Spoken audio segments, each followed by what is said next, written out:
Lukas 2:33. And Joseph and his mother marveled at those things which were spoken of him.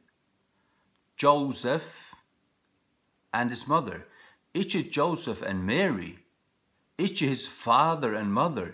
De ikke av samme støye. De ikke av samme slag. Maria var hans mauer. Hans fysiska mauer. Hon fødte fram hans likamliga likam. Eller järiska likam. Eller vad man ska säga till han. Ja, hans likam. Fødte fram hans likam. Men Josef hei ikke ved Jesus at gjør utan til at han var hans verge. Så når jeg hukte etter en dokumentar i Gjørskveld om Jesu liv, det var en kristen, altså, og det mest. Men så hørte han sige, his father, om Josef. Jeg møtmalte på en veien, og han er så svære, og blir innelige om skilta, og alt det her, og han skulle ha skriva, his earthly father. Is very wrong again. Wrong again. Jeg har en jæreskan fægir til pappa min. Du har en jæreskan fægir, og du frelst, så har du en jæreskan fægir, og en himmelskan fægir. Så jeg sier til at Jesus har en jæreskan fægir. Til jeg sier til at Josef var hans fysiske pappa. Til er ikke annet til. Så jeg sier vi han, Joseph was his nanny, nothing else. Nanny. Men annars i jødadommen så var det sånn at tar øyelig opptykning av attertall og hver linje du vart av og hver du arbeid navnet. Tøy ver Jesus og i øyne av attertalven førdur atter til eller førdur du var som du var det stendur ja og Lukas tror som det var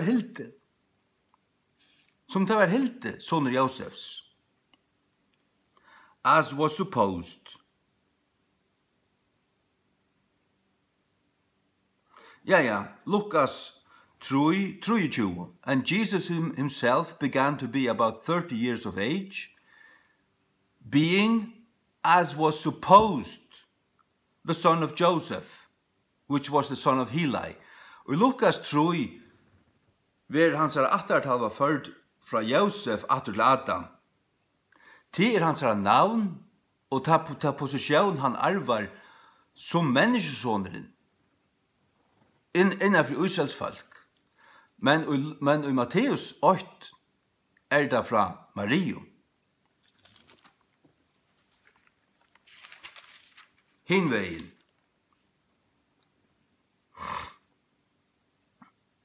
Ja.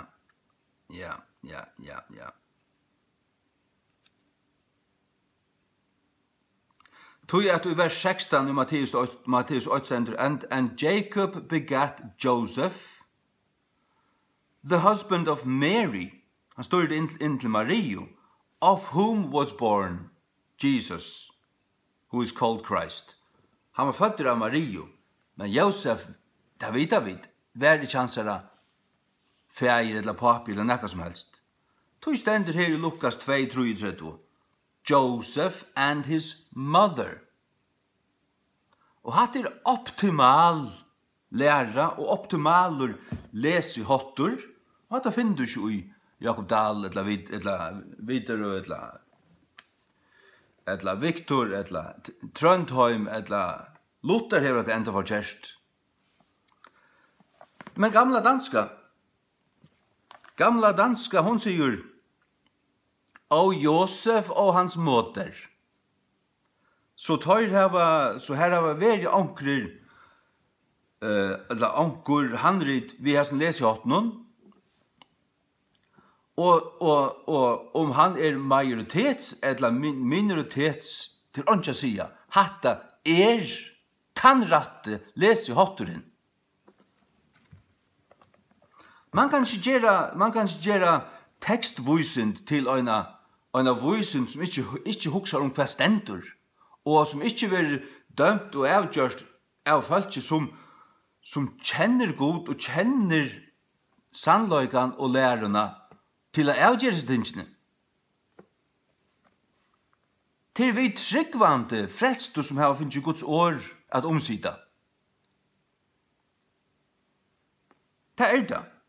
Altså, jeg sier akkurat som jeg har finnet det fra gode at tog King James. Og jeg tar ikke det som, og jeg vet hva det gjør. Jeg omsider Guds år. Omsetter det, og omsider det. Jeg i øynene til som det øyder ønsker, a steward, en omsjøner med vår, i Guds åre. Og jeg prøver ikke gammelt grekst handrit. Jeg har en perfekta bok som gjørt ut fra den bestu, av den bestu, handriten og funnstemma. Her som den beste lesehatteren valdur i kvarjon ønstukken føre.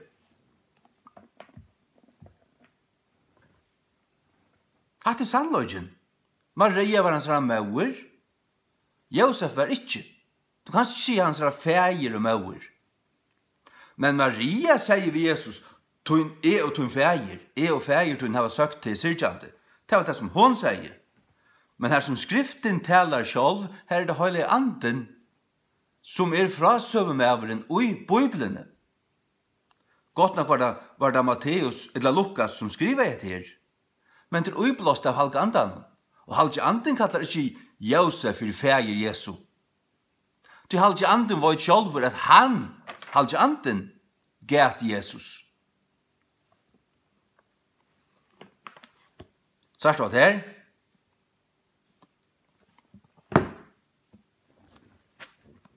La meg så lese det i første King James.